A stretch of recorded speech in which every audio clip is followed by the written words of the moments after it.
Ya Ali Madad.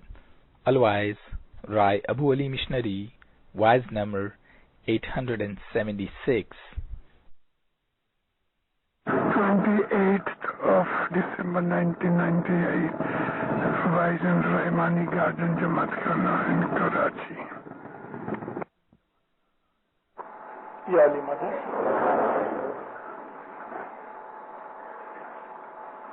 میں نے کچھ الفاظ سنے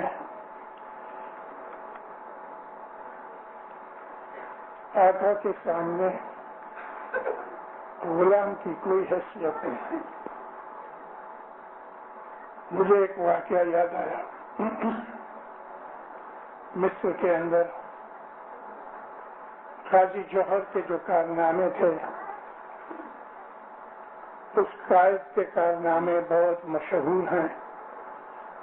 تعجب انگیز کارخانے تھے. ان کارناموں کا ذکر کرتے ہوئے ایک بڑے قاضی نے کیرو کے اندر ان کا بہت بڑا احترام کیا اور ان کی بڑی تعریف کی. اس وقت مولا بیٹھے تھے. قاضی اعظم نے جواب میں کہا، اے قاضی چپ رہو، آقاؤں کی حاضری میں غلاموں کی کوئی وقت نہیں ہوتی. میں حضرت امام کا غلام ہوں اور غلام بے دام ہوں. بے دام یعنی میں نے پیسے نہیں لیے اپنی غلامی کے، وہ مجھے پالتا ہے، میرے دھیان رکھتا ہے، اتنا ہی میرے لیے کافی ہے. اور یہی خواہش ہے کہ آخری دم اس کی خدمتوں میں نکلے. اللہم صلی علی محمد المصطفیٰ وآل محمد المصطفیٰ الی قیامہ. آج میرا دور کسی اور طرف چلا گیا اور ابھی ابھی مجھے کچھ یاد آیا. ستگور آگیا کہیں اپنے دعا رے ستگور آگیا کہیں اپنے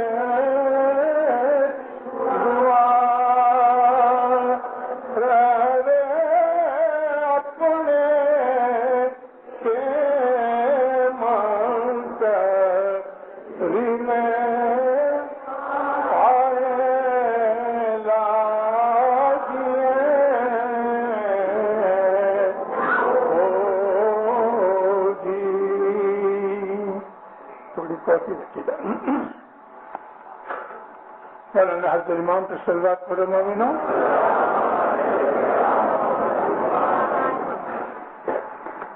ملتان میں شمس ماں باپ جہاں رہا کرتے تھے، میں اس دفعہ ملتان گیا تو وہ جگہ ڈھونڈتا تھا مگر ملی نہیں. تھوڑا سا اس کا خیال اور چتار گنانوں کے اندر ہے، لیکن 800-900 سال ہو چکے ہیں. تو جہاں پر شمس ماں باپ رہتے تھے، سورج کنڈ کے نزدیک وہ مقام تھا اور اب تو سورج کنڈ بھی ختم ہو چکا ہے. میں گیا تھا وہاں کی تھوڑی ویڈیوز بھی لی ہیں. سورج کنڈ تالاب ہے، اب تو وہ بہت نیچے چلا گیا، پانی گندا ہو گیا ہے، یہاں مکانات وغیرہ ہیں. شمس ماں باپ کے مکان کے نزدیک ہی ایک مرید فیملی رہتی تھی. ایک لڑکی پیدا ہوئی. وہ لوگ پیر کے پاس آئے، عرض کی کہ آپ اس کا نام دو. پیر نے اس کا نام ایمنا رکھا، جو امینہ کا مخفف ہے. اسلامی نام امینا ہے اور الٹا نام انہوں نے ایمنا رکھا، حالانکہ عربک نام ایک آمنہ ہے، ایمنا کوئی نام نہیں۔ آمنہ حضرت ماتا آمنہ رسول پاک کی ماں تھی، تو اس کا نام ایمنا رکھا۔ اور یہ لوگ گپتی تھے، ہندو تھے۔ چھوٹی بڑی ہوئی، ہر روز پھر ماں باپ کے حضور میں چلی جائے، پھر ماں باپ اس کو بہت پیار کرتے تھے، نام بھی رکھا تھا، اچھی لڑکی تھی۔ بڑی ہو گئی، لاہور میں کسی ایک بڑی فیملی کے اندر اس کی شادی ہوئی، اور بعد میں یہ فیملی لاہور چھوڑ کے تو افغانستان چلے گئے۔ افغانستان میں ایک شہر ہے غزنی، اور آپ کو جو یاد ہوئے تو محمود غزنوی تھا، غزنوی کا بادشاہ تھا۔ کابل اس وقت اتنا مشہور نہیں تھا، لیکن یہ غزنوی بادشاہوں نے غزنی کو بہت اوپر اٹھایا۔ یہ ہندو فیملی وہاں سے نکل کے غزنی چلی گئی، وہاں رہنے لگے، اور تھوڑے ہی وقت کے اندر بڑے مالدار بن گئے، اور سارے اس شہر کا یہ نگر سیٹھ بنا، جس کو نارملی ہم لوگ آج میئر کہتے ہیں، حالانکہ میئر کوئی پیسہ والا نہیں ضروری، مگر اس زمانے کے اندر نگر سیٹھ ہوتا تھا۔ ایمنا کی شادی وہاں ہوئی، اور اس کے شوہر کا اور اس کی فیملی کا جو نام تھا وہ ہری چند تھا، اور اس کے باپ کا نام کولی چند تھا۔ ماں باپ ایک دفعہ شمس ماں باپ پھرتے پھرتے کابل گئے۔ جب ہی کابل گئے تو کابل سے ان کو خیال آیا کہ میری ایک لڑکی ہے غزنی میں، تو وہ غزنی گئے۔ اس وقت غزنی کابل سے زیادہ بڑا تھا، بھیڑ بھاڑ تھی، مارکیٹ پلیس تھا، 4 رستے ملتے تھے، سینکڑوں آدمی آؤ جاؤ کر رہے ہیں۔ یہ ایمنا اپنے گھر سے مکئی کے دانے لے کے نکلی، کسی بھڑبونجے کے دکان پہ جا کے اس کو سکھاوے، اس کے وہ سیکے ہوئے ٹکڑے بنے، تو سر پہ ٹوکری رکھی ہوئی ہے،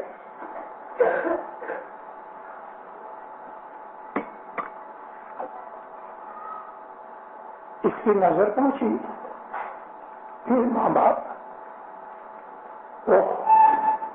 ایسی خوش ہوئی، منہ لال ہو گیا۔ پھر شمس، کیونکہ بہت برسوں سے شادی ہو کے یہ لاہور اور لاہور سے یہاں آئے، بچے بھی تھے، ایک بچہ پیٹ میں بھی تھا، 2 بچے ہو گئے، درد گینا سے رات سے لگی ہوئی، مالدار کی بہو تھی، اور سب لوگ سارا شہر جانتا تھا۔ تو شمس ماں باپ کو دیکھ کے بے چین ہو گئے۔ اب گرو ملا، اتنے برسوں کے بعد میرے شہر میں آیا، اس کو پاؤں تو لگنا ہے، اب میں سب کے سامنے پاؤں کیسے لگوں؟ کیم کری میں پائیں لاگی، ستگر آ گیا اپنے دوار، کیم کری نے پائیں لاگی ہے، دل میں سوچ رہی ہے۔ ماں باپ نے دور سے معاف کرنا، 2 دن سے گیا، گلا تھکا ہے۔ ماں باپ نے دیکھ لیا، کھڑے رہے، یہ بھیڑ بھاڑ کو چیرتی ہوئی ادھر ادھر کرتی کرتی جب اس کی شمس ماں باپ کے نزدیک پہنچی، ہاتھ مارا اور گلے کا موتیوں کا ہار توڑ دیا۔ اس کو ان موتیوں کی اتنی پرواہ نہیں تھی، پرواہ اس کی تھی کہ پاؤں لگے۔ ستی ہے توڑیا موتیڑا نو ہار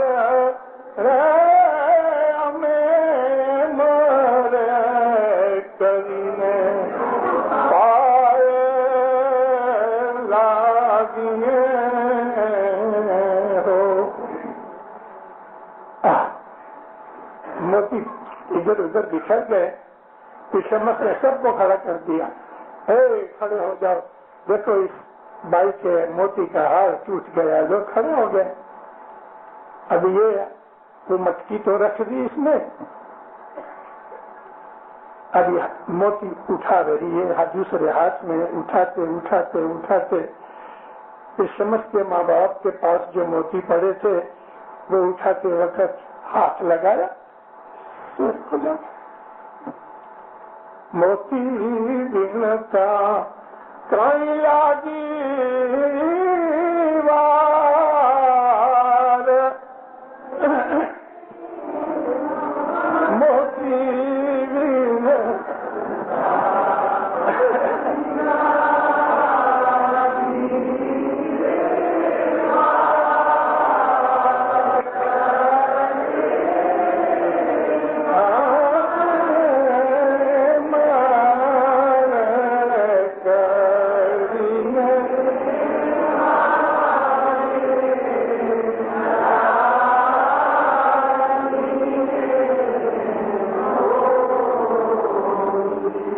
کو ہاتھ لگا لیا.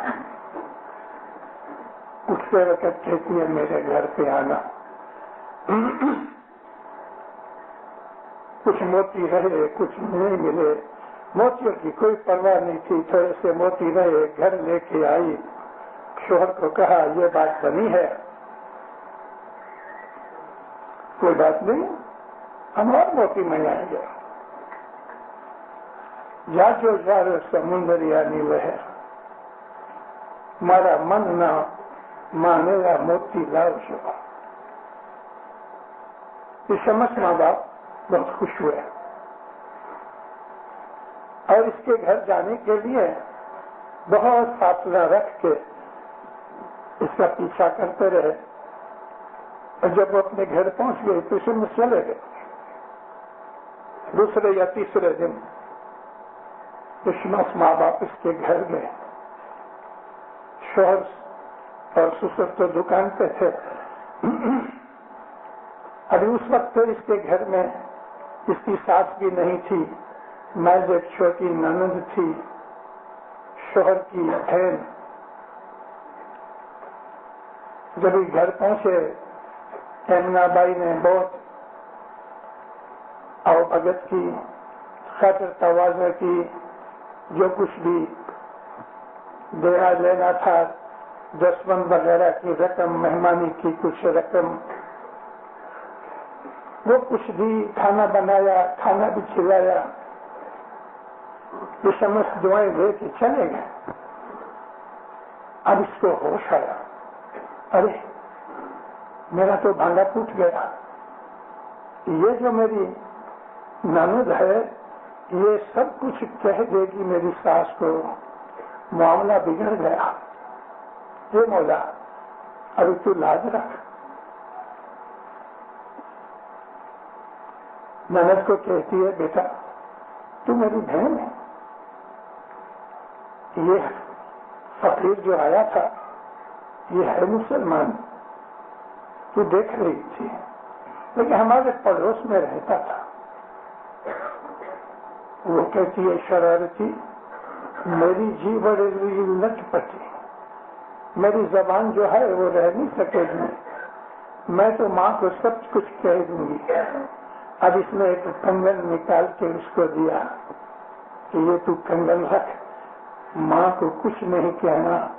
کہتی ہے اے بھٹ تیرے کڑوے, کڑوے یعنی کڑے, کنگن سن یاراں دے گھروے, بھٹ تیرے کڑوے سن یاراں دے گھروے. ہارے اللہ میری جیب لڑی لٹ پٹی, ہارے اللہ. اب گلا اچھا نہیں ہے. آئے لو پیر اللہ, آئے لو ہارے اللہ. منا کے شہر غزنیاں. ایک دوسرا گنان ہے جو اس گنان کے ساتھ ملا کے آپ پڑھو تو یہ کہانی پوری ہوتی ہے. آئے لو, آئے لو, آیا ہے میرا پیر, یمنا کے شہر غزنی میں آیا ہے، اس کے اندر یہ ساری چیزیں ہیں، اور وہ اپنی نند کو کڑے دیتی ہے، کنگن دیتی ہے، وہ کہتی ہے تو سنیارا کے گھڑے ہوئے، میں اپنے بھائی کو باپ کو بولوں گی مجھے لے جائیں گے، میں تو ماں کو کہوں گی۔ ارسطی نے مولا کو یاد کرنا شروع کیا، عبادت کی، سانس آئی تو اس نے تو سب کچھ ماں کو کہہ دیا، سن میری میا تمہیں، سنو میری میا رے اللہ، اے منائے گھر ابھڑا دیا۔ یمنا نے گھر ابھڑا دیا یعنی گندا کر دیا۔ کیسے گندا کیا؟ ہندو کے گھر میں مسلمان کو بھلایا، وہ زمانہ ایسا ہے۔ ساس کو بہو ہاتھ میں آوے تو چھوڑے، شاید کوئی ایسی ساس جنت میں بیگا ہوئی ہوئے کہ جو بہو کے گناہ بخش دے گئے۔ اب اس نے خوب اس کا ادھڑا لیا، شوہر کو کہا، بیٹے کو کہا، کیسی بہو لائے ہو تم، یہ مسلمان، تیرا رشتہ کیا ہے اس کے ساتھ؟ تو ہندو، یہ مسلمان، تو تو میرا گرو ہے۔ ارے ہندو ہو کے کیسے مسلمان گرو ہو سکتا ہے؟ اس مارا ماری کے اندر، اس کنٹروورسی کے اندر اب یہ ہوا کہ اگر تو سچی ہے، یہ مٹی کا کچا مٹکا یعنی سیکا ہوا نہیں، اور یہ کچی ڈوری اس میں چرخے کے اوپر کاٹی ہوئی، جاؤ جا کے کنویں میں سے پانی لے کے آؤ، اگر تو کامیاب ہوگی تو تم سچی۔ کچا مٹکا لے کے، کچی ڈوری لے کے کنویں گئی اور وہ لے کے آئی، پھوٹو نہ گھڑو مارو اے تروٹی نہ ڈوری، پھوٹو نہ گھڑو مارو تروٹی نہ ڈوری، اے منائے تیرے دھرم سو، تیرے ایمان کی وجہ سے نہ یہ گھڑا ٹوٹا، نہ یہ کچی ڈوری اتنے وزندار پانی کو لے کے وہ آئی، جو تیرا ایمان تھا سارا گھر دنگ رہ گیا، اور پھر یہ سب اسماعیلی بنے۔ اس کے اندر اس کے بچوں کو ساتھ اس کو باہر نکال دیا تھا، ساتھ میں ہاتھ میں حرمل، ہاتھ کے اندر وہ نام تھا اس کا حرمل، ہے ککھ میں حرمل، پیٹ میں بچہ تھا اور ایک دوسرا بچہ تھا، ان کو گھر سے باہر نکال دیا، مگر بعد میں جب یہ مٹکا کچی ڈوری سے بھر کے لے آئی، بہت لمبی کہانی ہے لیکن آج گلے کی وجہ سے میں نے چھوٹا کر دیا۔ کہنے کا ہیتو کیا ہے، مقصد کیا ہے کہ ہمارے نمبر 1 ہمارے گنانوں کے اندر ہمیں بہت پرانی ہسٹری بھی ملتی ہے جو کہیں لکھی ہوئی نہیں لیکن ہمارے گنانوں میں ہے۔ ہمارے گنانوں کے اندر ایسے الفاظ ہیں کہ جن الفاظ سے، ان کی بندش سے اس پوئٹری میں، اس شعر و شاعری کے اندر ہمارے دل پہ اثر ہوتا ہے۔ تیسری چیز یہ ہے کہ ہمارے گنانوں کے اندر جن واقعات کا ذکر کیا گیا ہے اس کا اینڈ پوائنٹ ایمان اور محبت ہوتی ہے۔ اس گنان کے اندر ایمنا بائی کی محبت اور ایمنا بائی کا ایمان، اس کا پیر ماں باپ نے ذکر کیا ہے، اور پھر یہ ذکر ان 2 گنانوں کے اندر پھیلایا ہوا ہے کہ محبت، حضرت امام کا پیار، جیسا کہ پیر صدردین ہیں، پیر شمس ہیں، ہم کو یہ بتایا گیا ہے کہ جو پیر اور شاہ کے درمیان کوئی فرق نہیں ہے، شاہ پیر دونوں ایک ہیں، وہ بھی آل رسول ہے، وہ بھی آل رسول ہے، البتہ پیر کا درجہ امام سے چھوٹا ہوتا ہے۔ پیر کے جو صاحب تھاپیا، پیر کی اپوائنٹمنٹ حضرت امام کرتے ہیں، اور پیر ہمیشہ حضرت امام کی فیملی میں سے ہوتے ہیں۔ امام کی فیملی کے باہر پیر نہیں ہو سکتا، سوائے کہ وہ گزر جاوے۔ اور اس کے بعد امام اس کو پیر کا درجہ دیتے ہیں، لیکن زندگی کے اندر پیر کا جو جامع ہے وہ امام کی فیملی میں سے ہی ہوتا ہے، اور تمام ہمارے پیر ایسے ہی تھے، امام کی فیملی میں سے تھے۔ پیروں نے ہمیں مذہب سکھایا، پیروں نے ہمیں امام کی شناخت بتائی، پیروں نے ہم کو اس پوئٹری کے اندر کہ جس کے اندر بہت آسانی سے باتیں کہی جا سکتی ہیں، جو منظوم چیزیں ہیں، شعر و شاعری ہے، وہ لکھنے سے بہت تھوڑے فکروں کے اندر زیادہ مواد سمجھا سکتی ہیں، اس لیے پیروں نے اجنان کرتے کہ جو پوئٹری میں ہے۔ پھر شمس ماں باپ یہ سارا اوپر کا ذکر دو گنانوں میں کرتے ہیں۔ ابھی ذکر یہ ہے کہ اس تمام ہسٹری اور سٹوری میں سے پھر کہتے ہیں کہ جب ہی مولا کے ساتھ سبند یعنی تعلق ہوتا ہے تو وہ اس طرح کا ہے کہ جس طرح کسی ریشم کے دھاگے کے اندر آپ ڈوری یعنی کہ گانٹھ باندھ دو تو یہ ڈوری کو کھینچ دو۔ پھر شمس ماں باپ کہتے ہیں ریشم کے ڈوری میں، ریشم کے دھاگے میں جب آپ گانٹھ لگاؤ تو وہ گانٹھ ٹوٹ جائے گی مگر چھوٹے گی نہیں، اسی گنان میں ہے۔ دوسری مثال دیتے ہیں کہ یہ جو بھرت کا کام ہے، عورتوں کے کپڑے بنتے ہیں، ان سے شالیں بنتی ہیں، تو بھرت کے اندر بھی سونے یا چاندی کی تاریں استعمال ہوتی ہیں۔ پھر کہتے ہیں کہ یہ جو بھرت کا کام ہے یہ خراب نہیں ہوگا، پھٹ جائے گا، کپڑا پھٹ جائے گا، لیکن یہ بھرت کا کام بگڑتا نہیں۔ پاڑی پاڑی تو توڑے بھات رے، پاڑی پاڑی تو توڑے بھات رے، دے تو بات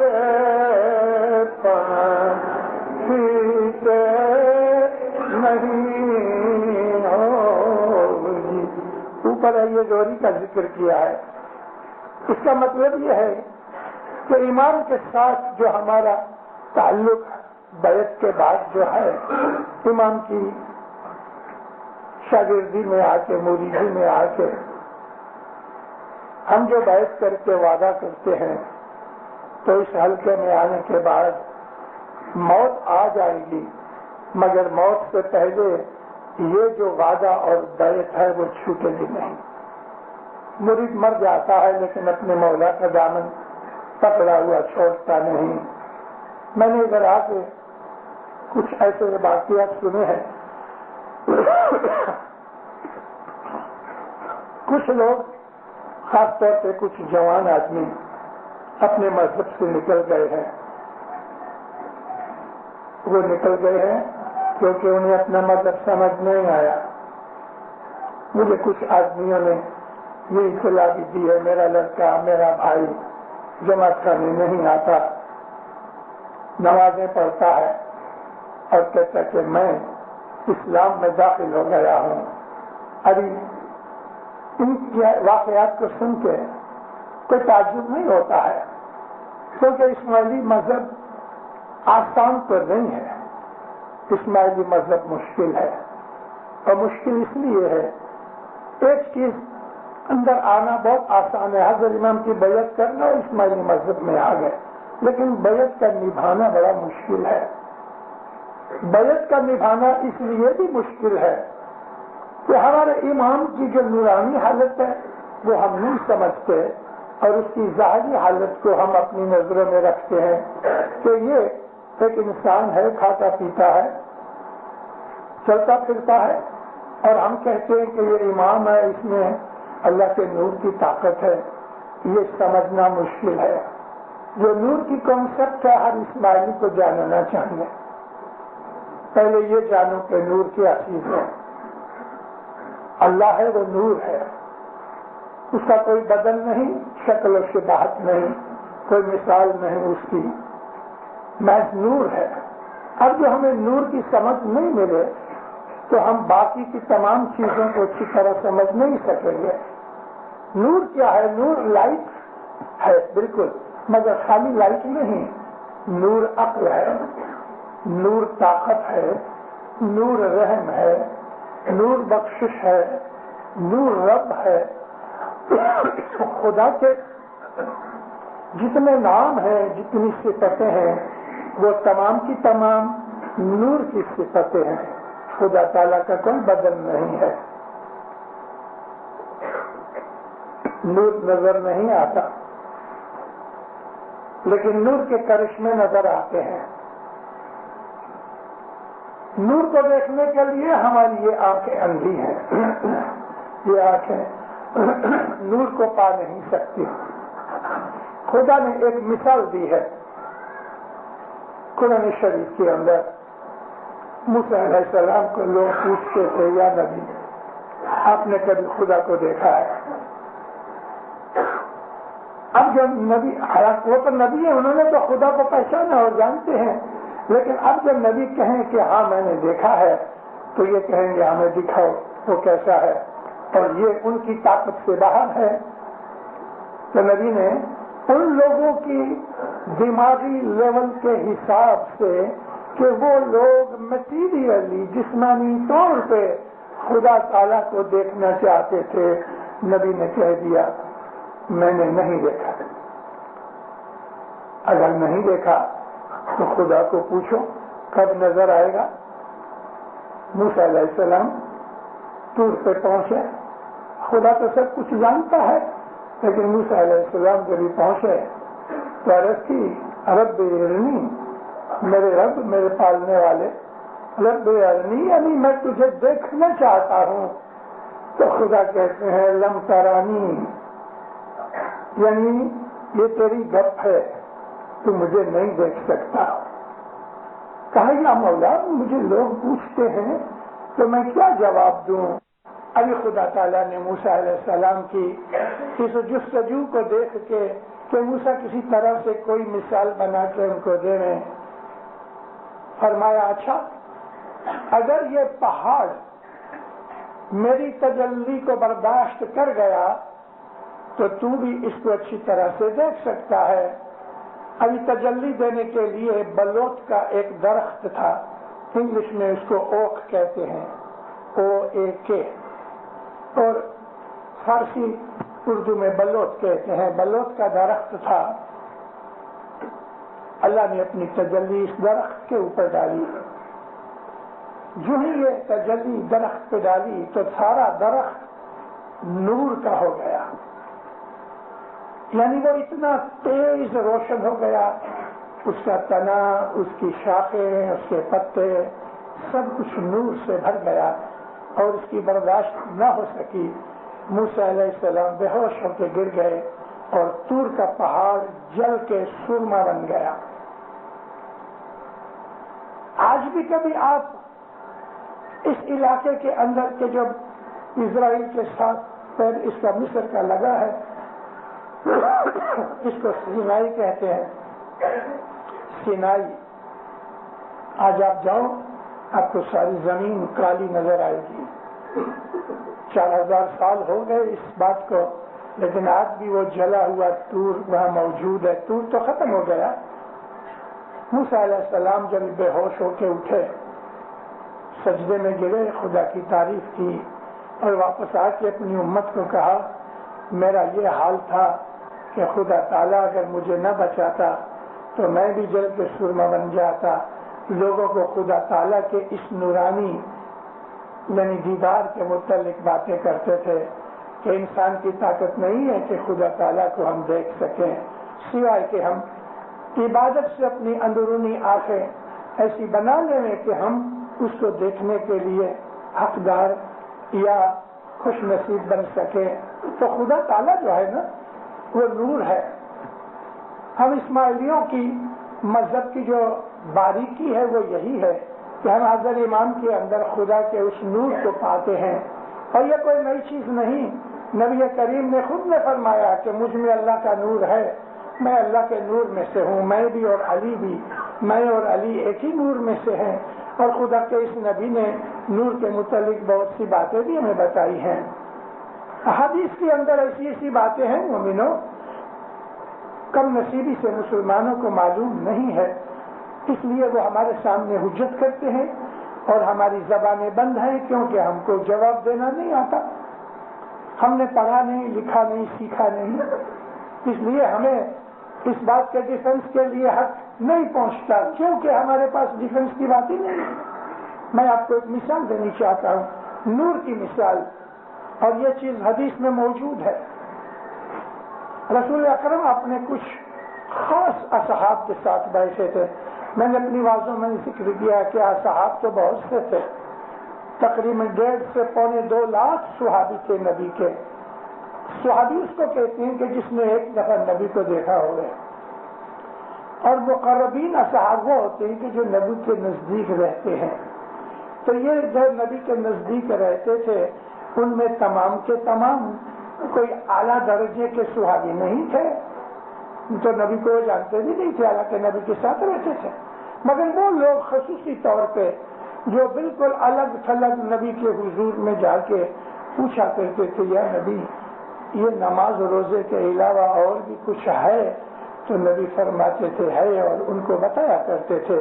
میں ان اصحاب کا ذکر کرتا ہوں، ان کے اندر 8-10 آدمی بیٹھے تھے، حضور صبح کی عبادت کے بعد بیٹھے تھے، تسبیحات میں تھی،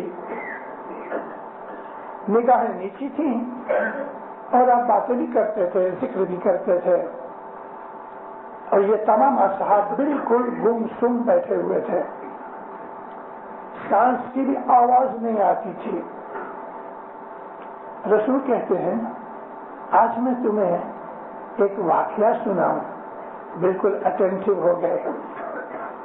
نبی کہتے ہیں آج خدا میرے نزدیک آیا،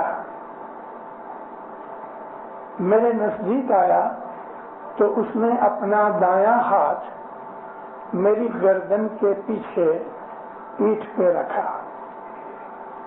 جب اللہ نے اپنا ہاتھ میری پشت پہ رکھا تو ایک نور کی لہر میرے سارے بدن کے اندر سما گئی، اور 14 طبق جو تھے، 7 زمین 7 آسمان میرے سامنے روشن ہو گئے۔ یہ حدیث لکھی ہوئی ہے، چھپی ہوئی ہے۔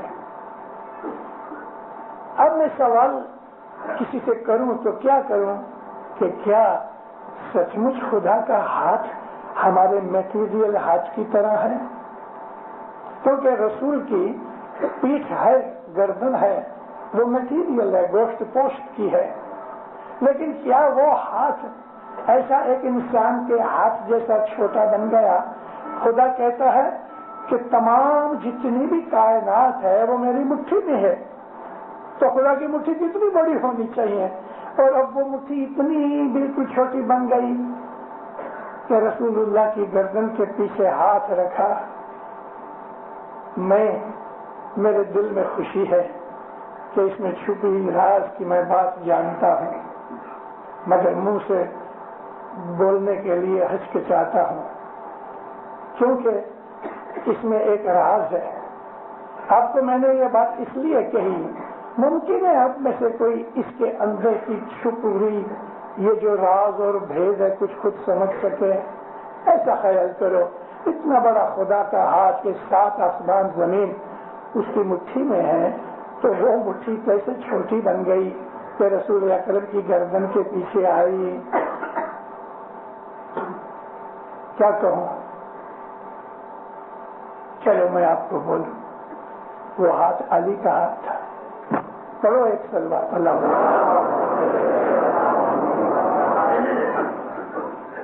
وہ علی کا ہاتھ تھا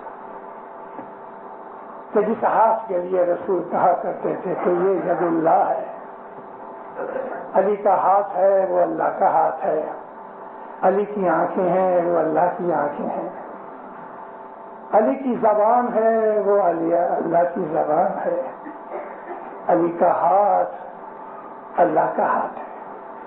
اب اس کے اندر سمجھنے کی چیز کیا ہے؟ جسم غائب ہو گئے. جسم محض لوگوں کو، امت کو، مریدوں کو سمجھانے کے لیے بیچ میں جسم رکھا ہے. یہ جسم جو ہے یہ پردہ ہے. اگر اس جسم کو ہٹا دو تو پردہ کھل جاتا ہے، تو محض نور ہی نور ہے.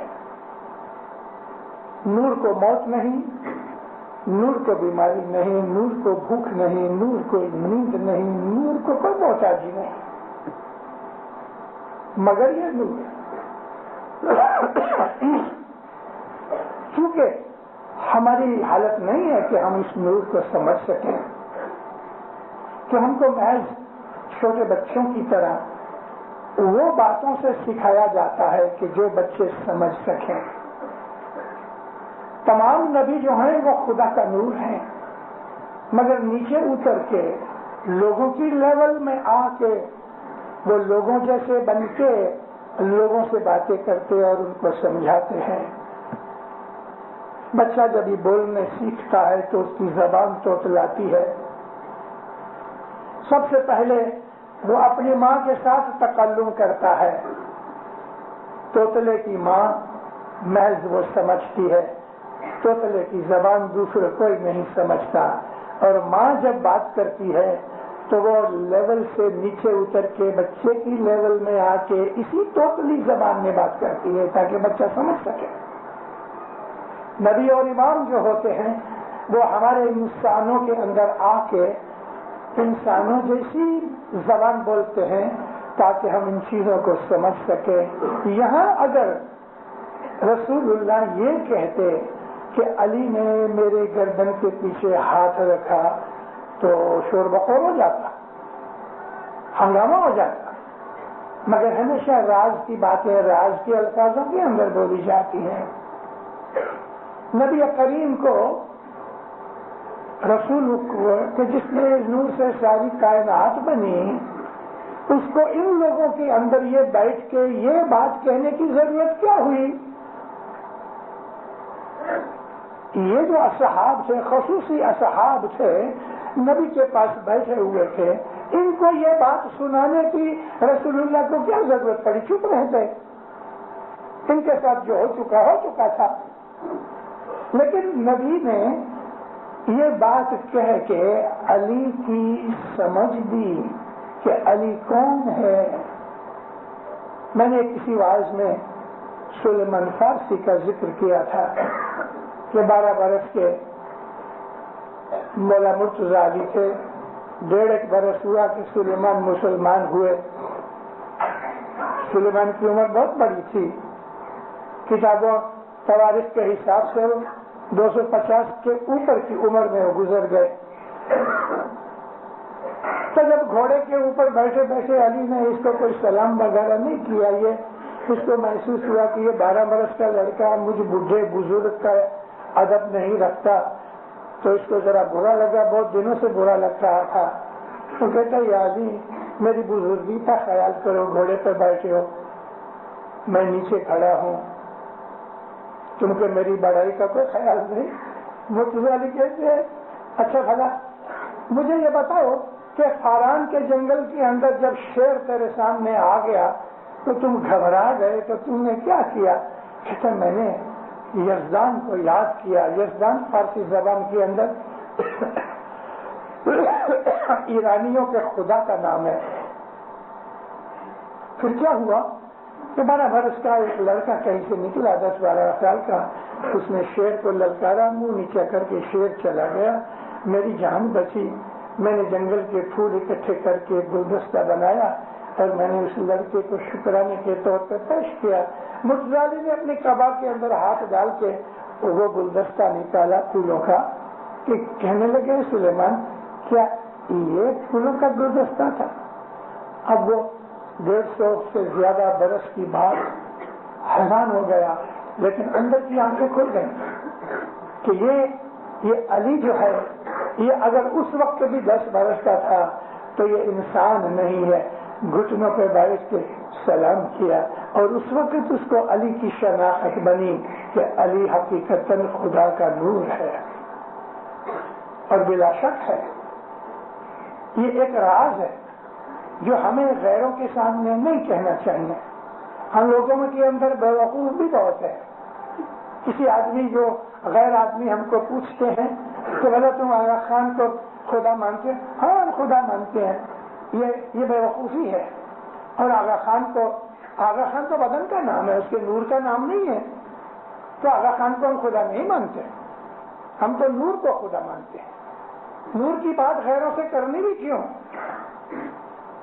اور اگر ہم ریئلی ان باتوں کے لیے کبھی ڈسکشن میں آتے ہیں تو آپ ان لوگوں کو کہہ سکتے ہو ارے بھائی ہمارے امام بھی گزر جاتے ہیں، علی سے لے کے ہمارے سلطان محمد شاہ تک تمام امام گزر گئے، زمین میں دفن ہو گئے. رسول اللہ گزر گئے، علی گزر گئے، عیسیٰ موسیٰ گزر گئے.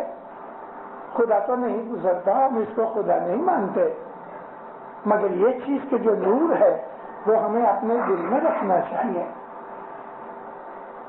معاف کرنا، میں اس ایگزامپل کے لیے بولتا ہوں، ہمارے پیروں نے ہمارے روحانی شادی امام کے ساتھ کی ہے. ہر وہ بشر کے جو حضرت امام کی بیعت کرتا ہے وہ اس طرح سے ہے کہ اللہ کا جو روح ہے وہ روح خود ایک مرد اور خصم کی طرح ہے، اور باقی تمام روحیں جو ہیں اللہ کے روح کو ہم میسکولن جینڈر کے اندر مذکر سینس کے اندر لیتے ہیں، اور باقی جتنی بھی روحیں ہیں وہ صیغہ تنیث میں آتی ہیں، اور وہ میسکولن نہیں ہے، فیمینن ہے، مؤنث ہے.